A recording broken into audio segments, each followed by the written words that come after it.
how to work in the round using single crochet. So I'm going to start by chaining 2, and then I'm going to put 6 single crochet into the very first chain there. At the end of the 6 single crochets, I am not going to finish my row by slip stitching into the first stitch. I'm just going to go ahead and work into the first stitch. By doing that, I create a continuous row, which essentially is just a spiral. So here I found my first stitch. I'm going to just go and put a single crochet in there, and then to mark my spot, I'm going to use a stitch marker so that when I get to the end of this second row, I know where the third one is going to start. For the second row, I'm going to put 2 single crochet in every single stitch all the way until I reach that stitch marker. The continuous rows are probably the most popular when working in the round because they're seamless, but you do have to use a stitch marker. Or I would highly recommend using a stitch marker. I feel like you can probably count your stitches and just keep count in your head for like the first 5 rows or so.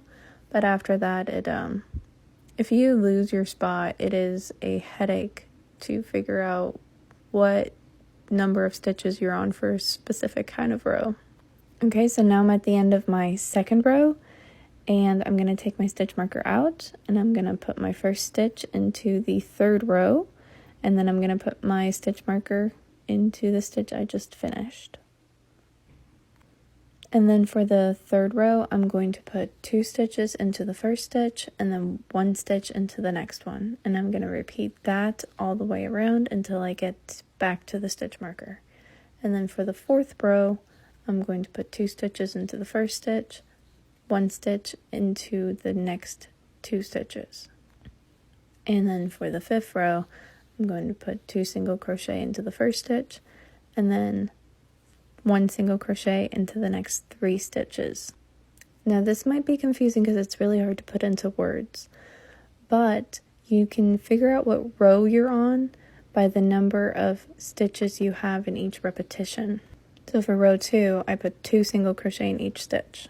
For row 3, I put 2 and 1, 3. For row 4, I put 2, 1, 1, 4. So I don't know if that makes sense, but that's how I like to keep track of my rows if I ever forget, or if I don't have one of those row clickers and I'm working in the round. That's a nice way to kind of keep track of that.